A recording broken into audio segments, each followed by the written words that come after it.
Hello everyone, welcome back to my channel Fiza's life science. तो आज के वीडियो में अपन CSIR नेट की जो यूनिट 3 है फंडामेंटल्स के बेसिक्स से स्टार्ट करेंगे।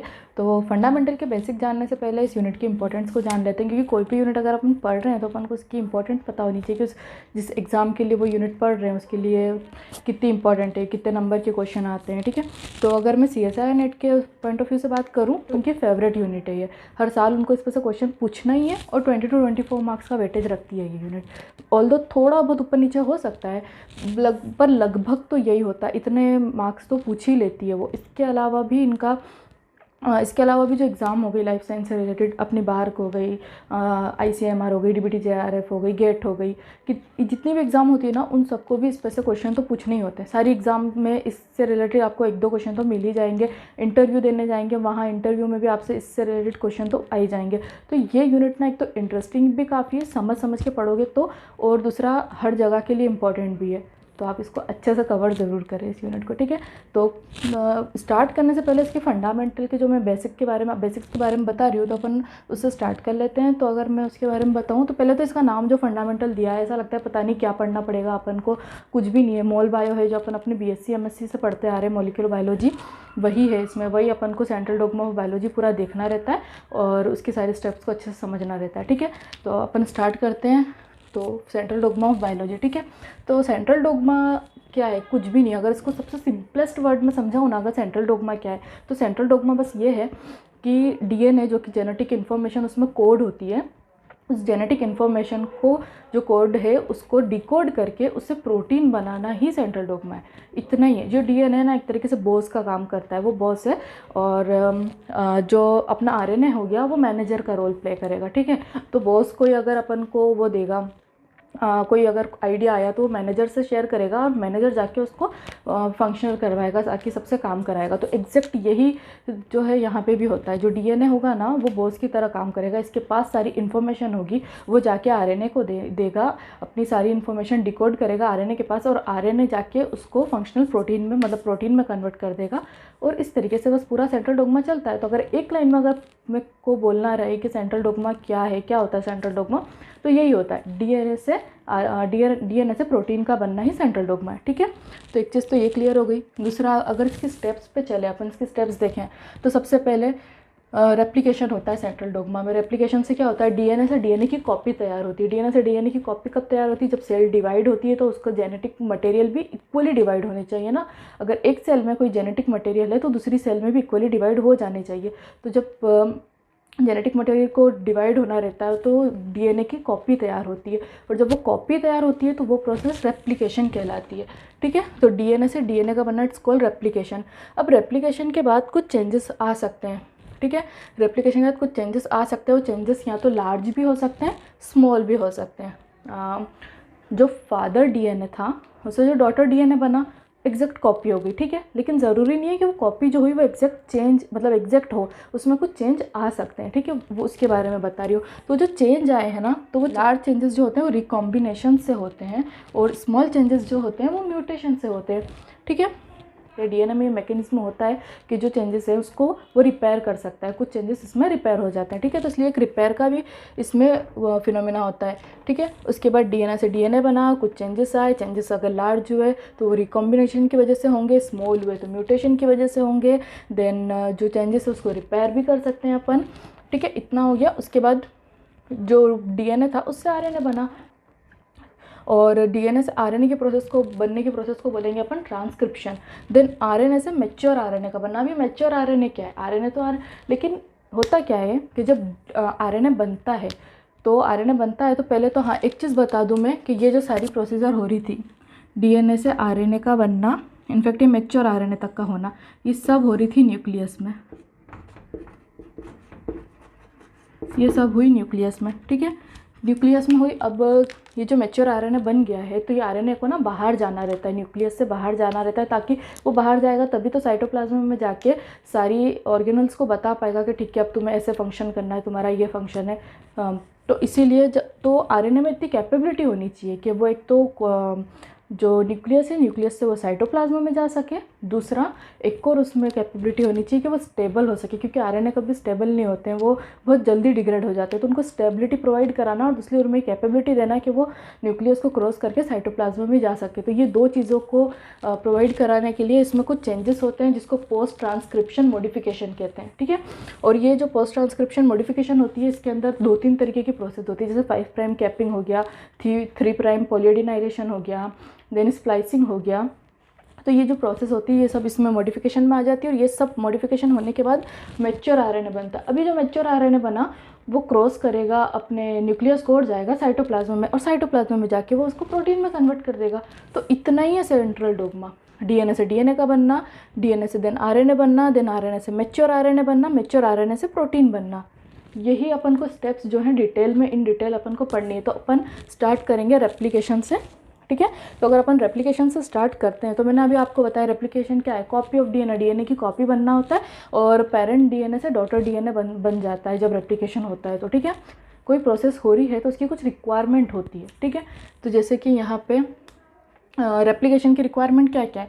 सबसे पहले तो अगर रेप्लिकेशन होना है, पेरेंट डीएनए से डॉटर डीएनए बनना है, तो आपको पता होगा कि डीएनए आपस में कॉइल्ड होकर रहते हैं, आपस में बॉन्ड बना के रहते हैं, उसकी 2 स्ट्रैंड रहती है, उस तरीके से बॉन्ड बना के रहती है आपस में, ठीक है, इस तरीके से।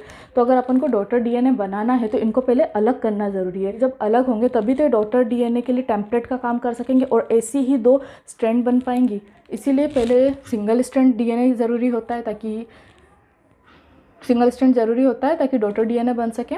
Then origin of replication. What is origin of replication? Origin of replication कुछ भी नहीं है, इतना सा है इसका रोल कि मतलब डीएनए का जो रेप्लिकेशन स्टार्ट हो रहा है वो कहाँ से हो।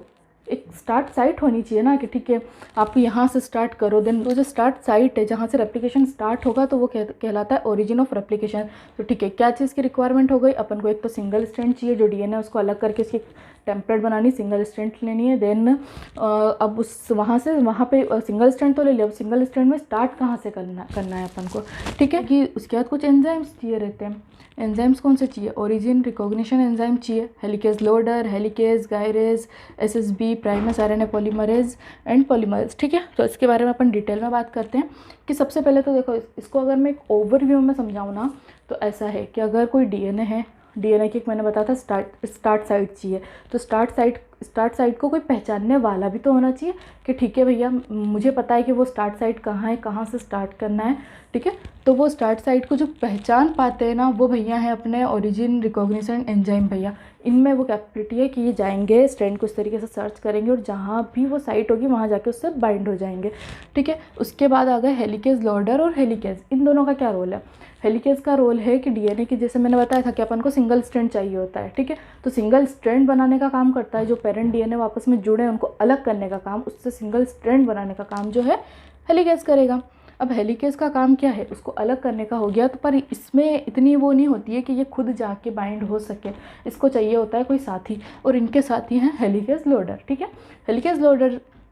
हेलिकेज लोडर जो है वो इतना काम करता है, हेलिकेज को उठा के उसकी जो साइट है कि भाई तुझे यहाँ से स्टार्ट करना है, अनवाइंड करना, वो जाके उसको बैठा देता है, ठीक है। उसके बाद हेलिकेज अपना काम स्टार्ट कर देता है। उसके बाद चाहिए रहता है अपन को गायरेज। गायरेज का क्या रोल है? गायरेज का रोल अगर बहुत सिंपली वे में समझा जाए तो आप ऐसे समझ सकते हो कि कोई रस्सी है जो कि आपस में बहुत इस तरीके से फोल्ड हुई हुई है, कोई रस्सी इस तरीके से, ठीक है, गुथी हुई बोल सकते हैं अपन जिसे। तो अगर उस रस्सी को लेके मैं उसके किसी भी एक पॉइंट को पकड़ के इस तरीके से खोलूँगी, ठीक है, इस तरीके से खोलूँगी, तो जाहिर है वो हिस्सा तो खुलेगा, लेकिन आसपास के जो हिस्से हैं वो और ज़्यादा इस तरीके से कोइल्ड हो जाएंगे। तो गायरेज का काम क्या है?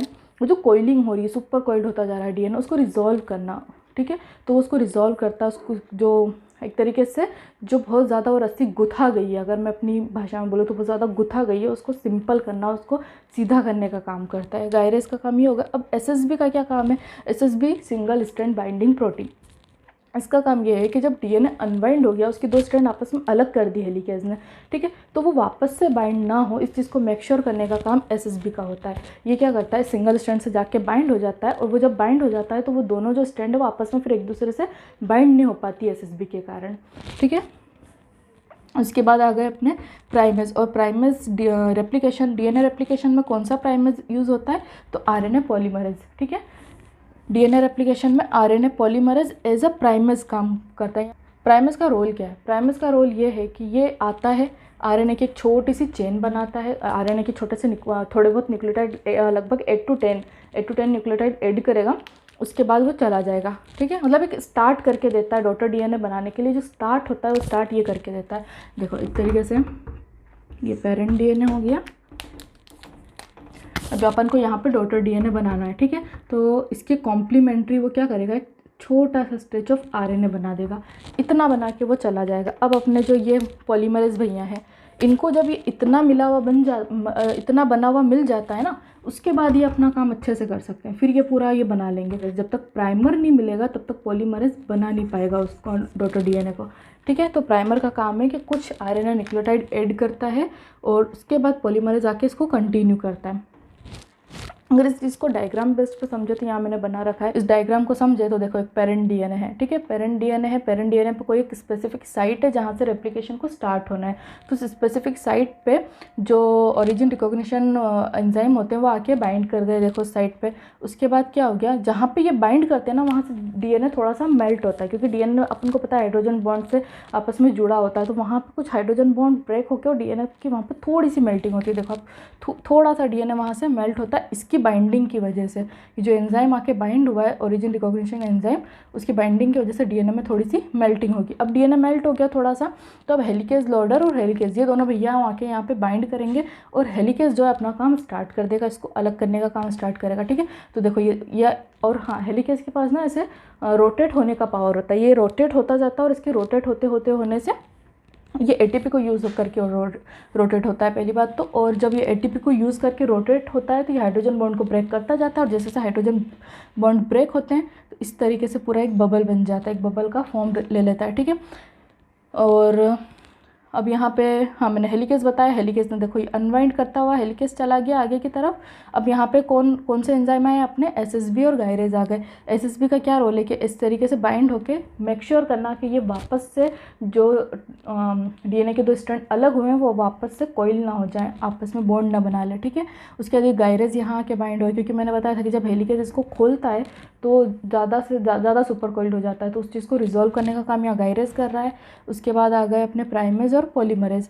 प्राइमेज मैंने बताया था कि वो स्टार्ट करके देता है, कुछ न्यूक्लियोटाइड ऐड करके देता है, उसके बाद पॉलीमरेज उसको कंटिन्यू कर लेता है। लेकिन जब तक उसको ये प्राइमर नहीं मिलेगा ना, पॉलीमरेज नहीं कर पाता। ठीक है, तो अब यहाँ पे आपको दो सवाल आने चाहिए, दो सवाल उठने चाहिए। एक तो भाई ये सारी प्रोसेस हो किस डायरेक्शन में रही, कि ठीक है साइट तो ये है लेकिन मान लो ये साइट है तो अब ये इधर जाएगा कि इधर जाएगा। ठीक है, एक तो ये। दूसरा एक और चीज़ कि मैं जो बार बार ये बोल रही हूँ कि ये प्राइमेज इतना सा आता है और आरएनए की न्यूक्लियोटाइड ऐड करता है डीएनए बनने में, तो आरएनए की न्यूक्लियोटाइड क्यों ऐड कर रहा है और ये पॉलीमरेज क्यों खुद नहीं बना सकता। तो ये जो क्वेश्चन है कि डायरेक्शन क्या होगा, आरएनए पॉलीमरेज क्यों यूज़ हो रहा है, आरएनए के न्यूक्लियोटाइड क्यों यूज़ हो रहे हैं डीएनए में, डीएनए न्यूक्लियोटाइड क्यों नहीं हो रहे हैं स्टार्ट में। तो ये सारे क्वेश्चन के आंसर्स मैं अपनी नेक्स्ट वीडियो में दूँगी। तो तब तक अपने चैनल को लाइक करें, सब्सक्राइब करें, अपने फ्रेंड के साथ शेयर करें, और नेक्स्ट वीडियो में मिलते हैं फिर इन सारे क्वेश्चन के आंसर के साथ। तब तक के लिए बाय, टेक केयर।